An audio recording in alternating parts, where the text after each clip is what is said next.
Hey guys, what's up? It's SCHLA coming back to ya with another episode of Car Rides with SCHLA. And I think I figured it all out.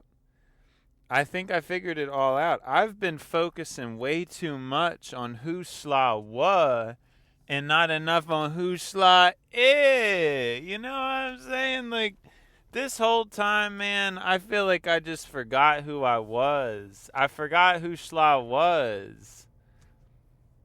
And I was just reminiscing of some past experiences I've had with people. And I realized who SCHLA was. And I think that's really been the root of the problem. The root of the problem has been not knowing who SCHLA was. But I think I know, and I think we're going to try to rediscover who SCHLA was and who SCHLA is. Who is SCHLA? Who was SCHLA? And yeah, I mean, this is what it's all about. This is, ultimately what life is all about.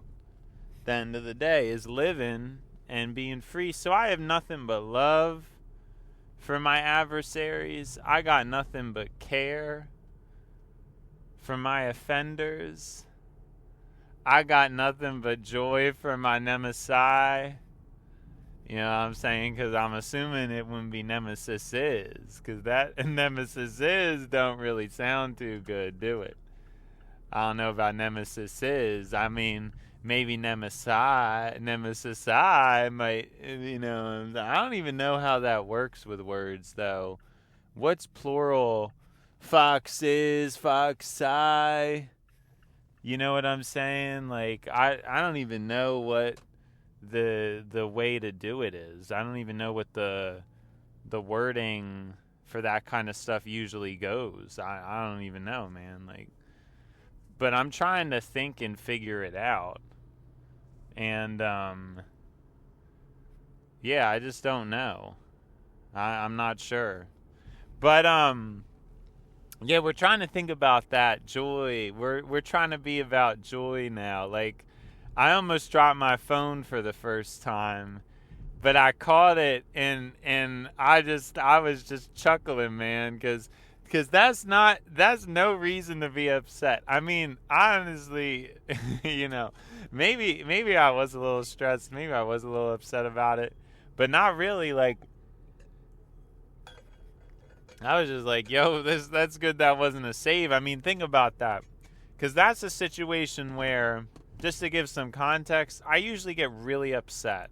If something almost went wrong but didn't, I usually get really, like, I'm like, no, like, y'all, you know what I'm saying? I'm usually like the guy to be like, y'all really, like, just because you got away with that this time does not mean that was good. Like, seriously, that was stressful. I'm usually the voice of reason when it comes to those kind of situations, but I'm realizing there is a very different way to handle that. There's a very different way to handle it. And that way to handle it is... Sorry, I don't know what I'm doing. I'm just like looking around out the window right now, enjoying my vision. Wow. What a beautiful world. What a beautiful world.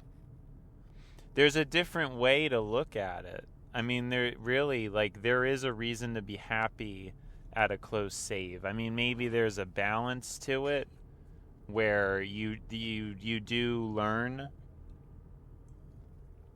from the given situation, of course, but when it comes down to it,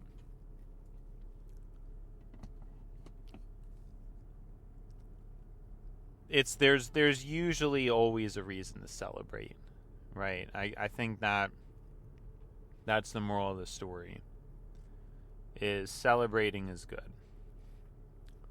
And it's good to just keep up. Stay up, keep your head up, like that's the moral of the story, right? I don't know.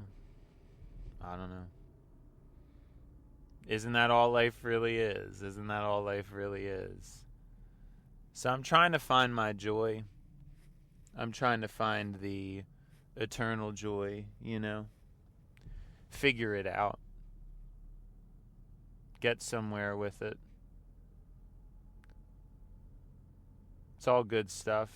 We're just trying to take stuff seriously, because I've been taking things seriously, but I haven't been taking positivity seriously. I've been taking this so-called harsh reality seriously, which I don't even know.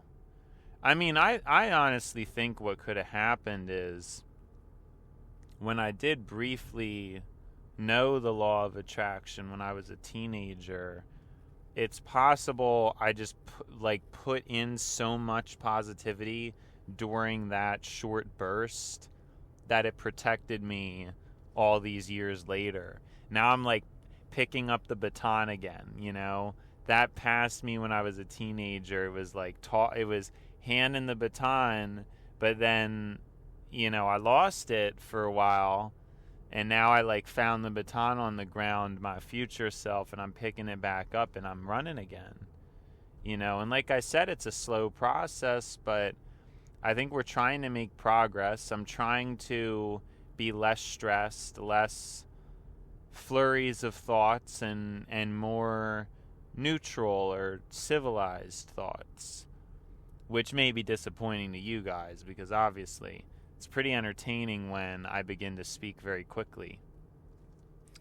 We already cleared Wednesday, man. That in and of itself is always a reason to celebrate. Honestly, I already gave my 2 cents about the whole Monday thing and the whole Tuesday thing, and that's all fine and well, but I still think once you clear Wednesday, that's always it's a really good spot to be in. Because once Wednesday's cleared, I mean, you only have Thursday and Friday left, which is super chill. It's just super chill. I don't know. It's just always I do feel that, getting over the hump, is real. People say that, and it's real, man. But no, I still like Tuesday. And then at that point, you basically get to the point where I like every day of the week. Because at that point, I'm talking about how Tuesday's the best day of the week, and then I'm saying, well, no, but I'm really happy that it's Wednesday, and then but I also was happy that it was Monday, and then but Thursday's nice because it's the day before Friday, and then Friday. I mean, I like to say Friday's the worst day of the week, but obviously everybody knows that's not true, because I mean, who doesn't like Friday? That's just crazy. So basically, at that point, I'm liking every day of the week, because you already know that I like Saturday. I mean, that just goes without being said. There's no reason to not like Saturday. I mean, Saturday is probably my favorite day of the week, to be honest. As generic as that sounds, it's such a day. It's just such a day. Such a day to be around for. So that's just for real. And but yeah, I mean, I guess I like all day, because then Sunday, I mean, you can't go wrong with Sunday.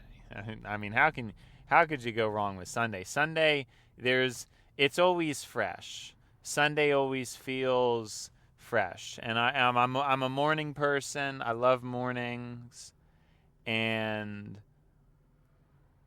Sunday it's always just every single time I wake up on Sunday, there's always been some kind of intuitive spiritual energy. I feel like it's the most potent day of the week, genuinely. I feel like that's not something I just made up.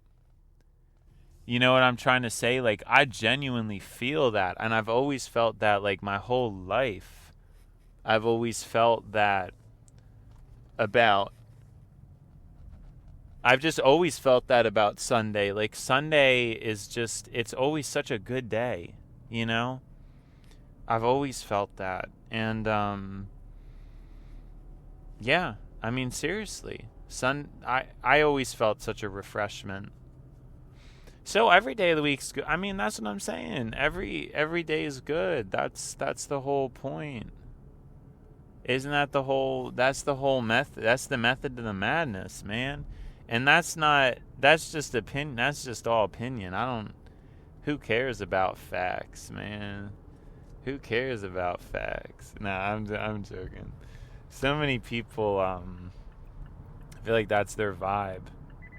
Their vibe is this whole like not caring about facts thing, and it's.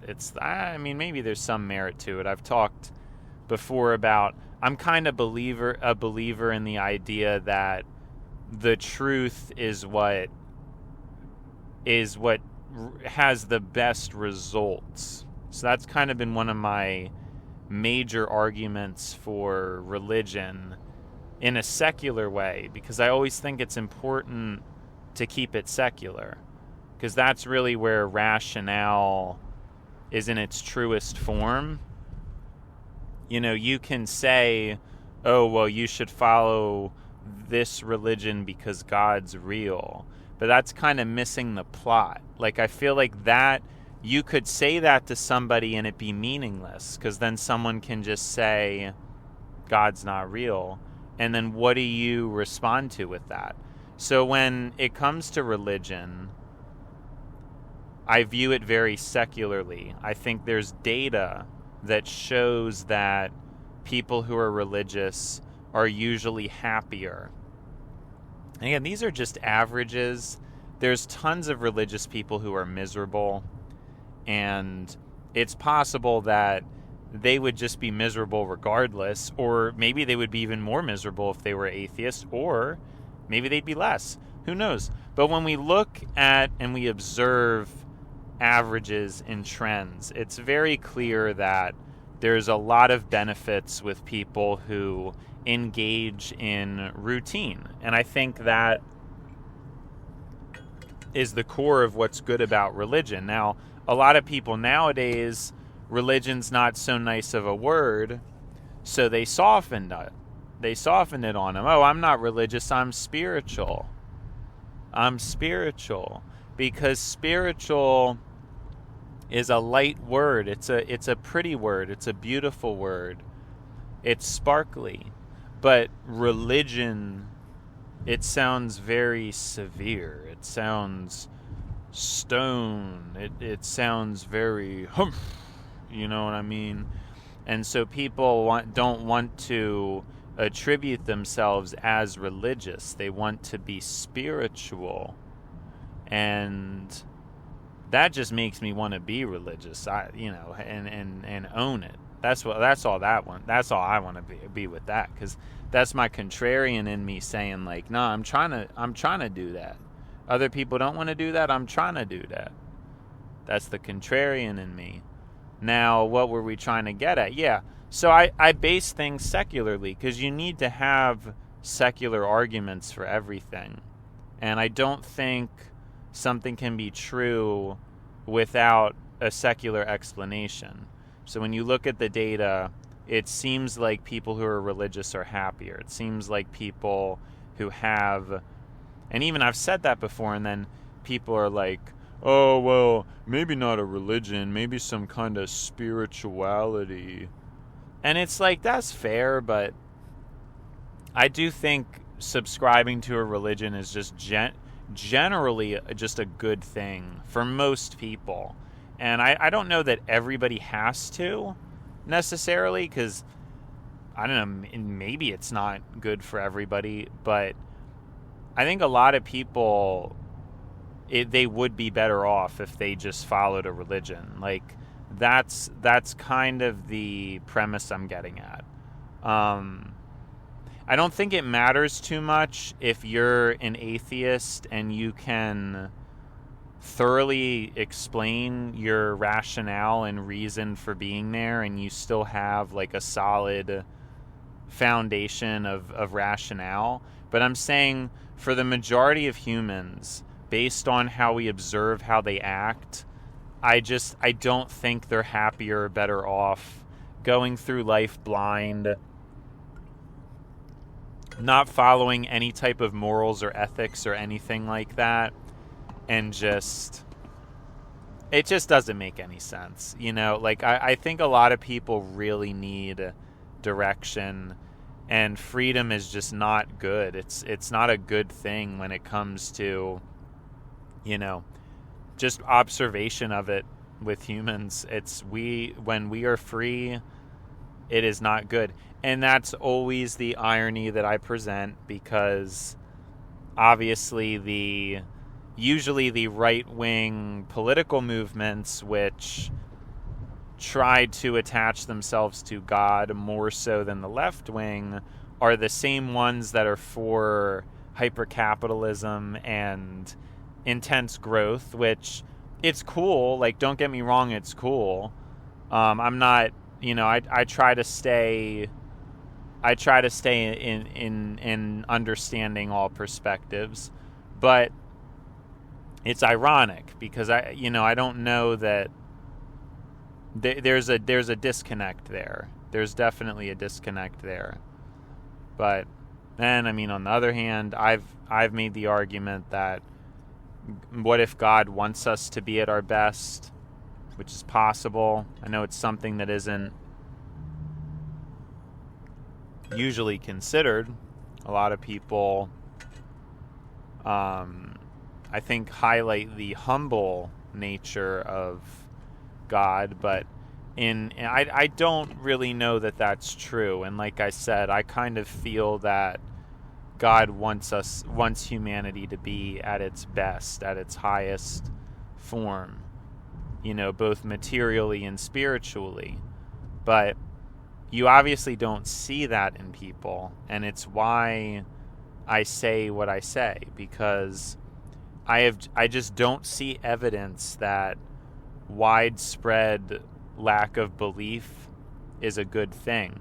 Now, that being said, you can also get into the argument that we're reaching this point where even people who identify as a said religion are actually less capable of following it, because we exist in this era where younger people, and so every future generation now,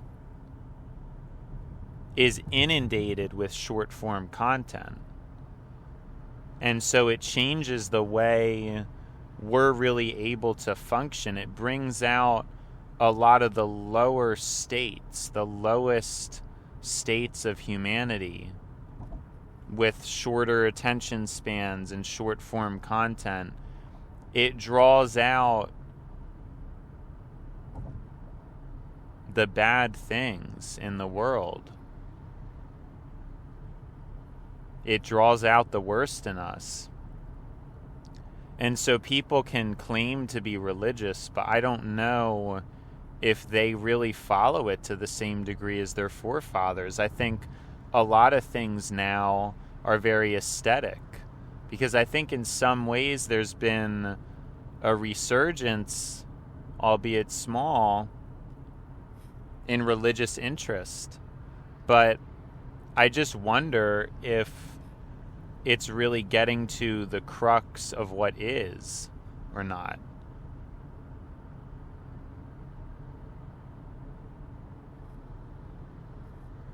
Or if people just are following it for aesthetic purposes and, see it as a part of their identity.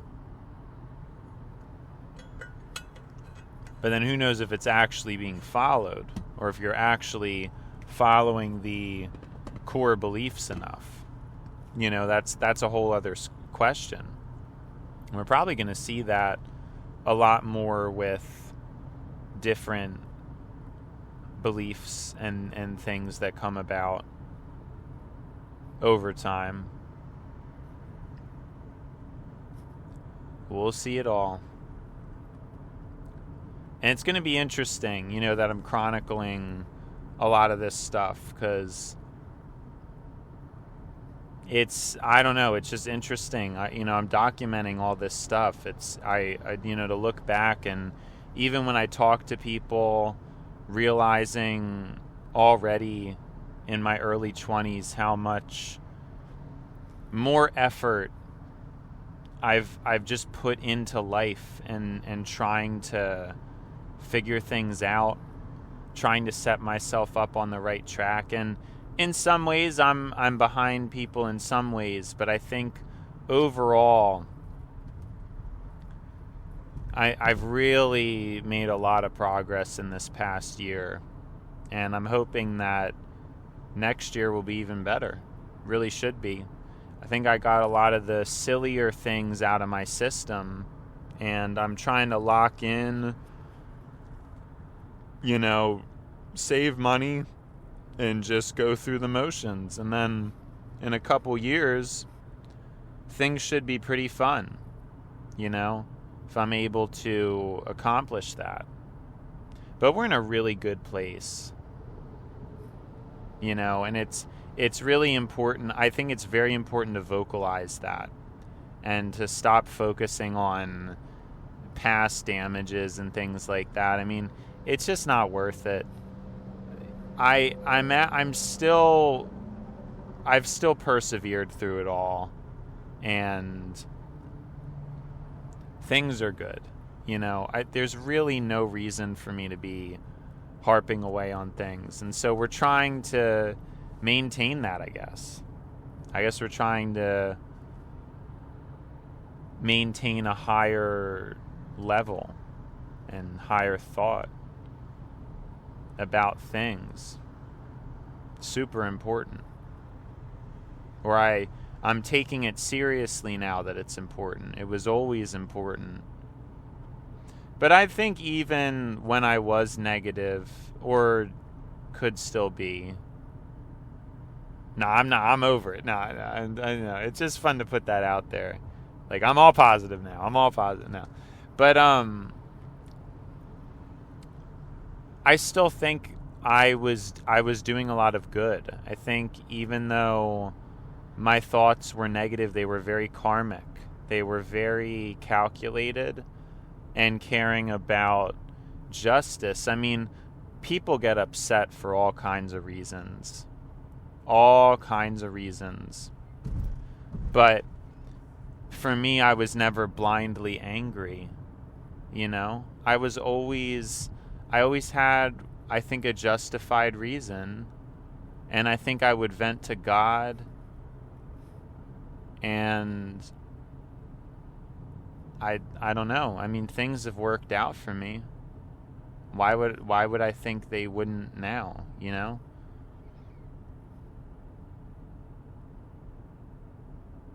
Why should I, and it's such a healthier way to be. It's such a healthier way to be, to not worry. And I'm always so happy about that I made it to where I'm at. I never thought I would make it this far, but now I'm trying to get my footing and get my confidence, because I think it's good to feel good. It's good to kind of think that you're going to make it. Now, as I've talked about before, I think most people definitely have reason to be worried. There's a lot of things going on systemically that are very concerning. It's just that for me, I just don't think I'm going to be subject to it. I don't know. I mean, like I said, I've lucked out this far. Don't really think it shouldn't really be that complicated. But yes, statistically speaking, there are a lot of very concerning trends that we're seeing. And so that's kind of what I was basing things off of, is what, a bunch of random chance. But I don't think I didn't know who I was. I didn't know what I was capable of.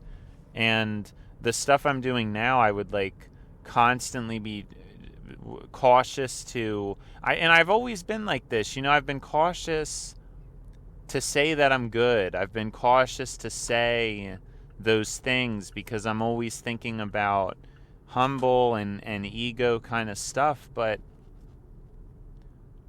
it's so true. It's so true that I deserve self-acknowledgement in those ways. It's so true. Because I am doing very well. I'm doing very well. And there's no reason why I shouldn't say that due to... Because that's what I think. I think, other people are just going to think I'm arrogant or something, because that's not who I am. But I think there happens to be credit where credit's due. I mean, is that part of the whole problem? Is it that in order to actually be humble, you probably need to be smart and conscientious enough to where you shouldn't even be humble? And then the people who are more like normal people who aren't humble, they don't have the intellect or conscientiousness to be humble. Is that like this cycle? I mean, I don't know if it was always like that. Maybe it's a cultural thing. Obviously, America, everybody is raised to just be tough and strong and powerful. I know in the past and in some cultures, women would be taught to be submissive and in a way humble. That is not really the case in a lot of Western societies anymore, though. Now it's basically both genders are kind of equal, but if anything, it kind of seems like there's more support or more encouragement for women to be tough, as opposed to men are kind of, you want men to be soft or something. I don't know. But no, I think it's just all around tough. And I think it's a mess, and it's a lack of instilling values in a system that works. I think equality is just such a good premise. And I do think that's kind of the highest form of human understanding, that you have two people in a partnership and they're both fulfilling a certain role. And it doesn't necessarily need to be stereotypical gender roles, but you have to have a care. You have to have a consideration into making things work with the other person and finding out both of your differences and, who can do what in the relationship. And that's just not how humans operate at all. That's not really what we're taught. We're kind of taught very haphazardly, and it just seems to be a lot about ego and power grabs, which is just not efficient. And I don't know how things were in the past, but I'm just saying that nobody's taught to be humble or conscientious, and I'm just wondering that conundrum where the people who are smart and humble and conscientious, they, I think, short sell themselves like I did. I think I was very capable, but I was worried and cautious because I didn't want to say that I was capable and then not get anywhere. I didn't want to deal with that. If I said something, I wanted to know that I was pretty confident that things were going to work out. And so it actually prevented, I think, a good amount of potential opportunity, I guess, if that makes any sense. Because I just wouldn't want to do stuff because I'd be worried and cautious, and I didn't want to be arrogant. But I'm realizing then, a lot of people who are either just more dumb than me and just not really all there, they'll just grab stuff. Like they see a way to get rich and they just grab it. Like they're not thinking about it at all. And like if they're wrong in an argument, they'll just defend themselves. Boom. Like there's no shadow of a doubt in their mind if they could be wrong. And I've talked about this before. I think it's a huge flaw with humans and the human condition, because this is always kind of what happens. Like the smart people are not very forceful in terms of getting good ideas out there, and then they're kind of put into these submissive positions. And then you have loud and obnoxious people who rise to power. It's either loud, obnoxious, or like greedy. Because some people are silent and civilized, but they're still greedy. There's that too. And so those are the types that really make it. think that's important to note, obviously, that that's those type of people. And so those are the people that get authority and rule, and they're not good guidance for us. They're not. And over time, there's just a mismatch. People who are able to gain and keep power tend to be not the people who should be in power, most likely.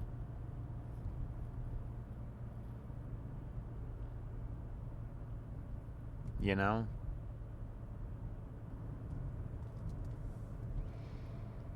It's tricky situations.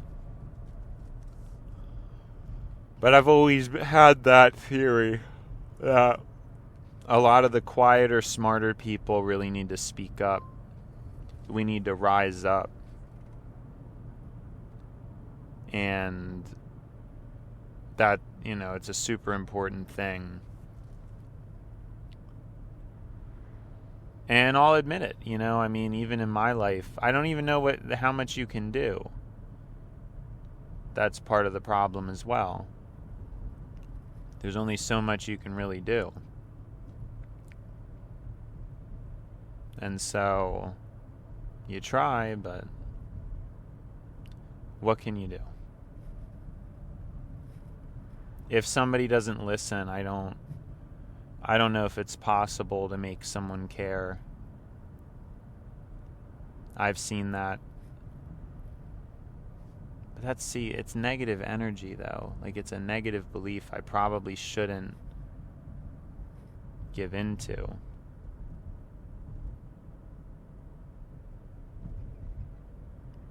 Because maybe someday I will make someone care. Maybe I will. There's no reason to have that limiting belief. I have to start to be careful with those things, I have to start to be careful. It's important.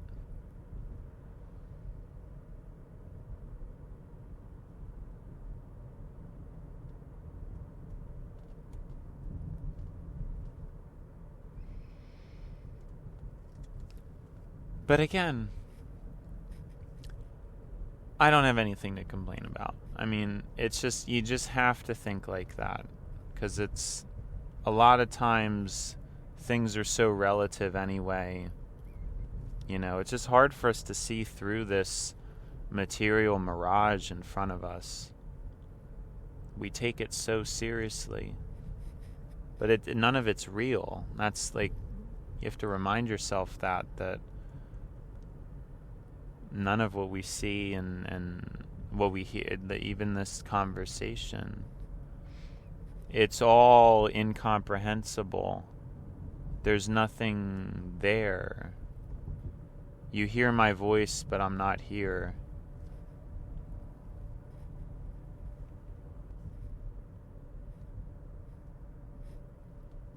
And it's just an important way to take a step back and just be able to disconnect. Try to think about why we're given the thoughts we're given. I was watching a video today, just talking about short form content and how it affects people. And I realized that, how much more special it is that I do this kind of a show.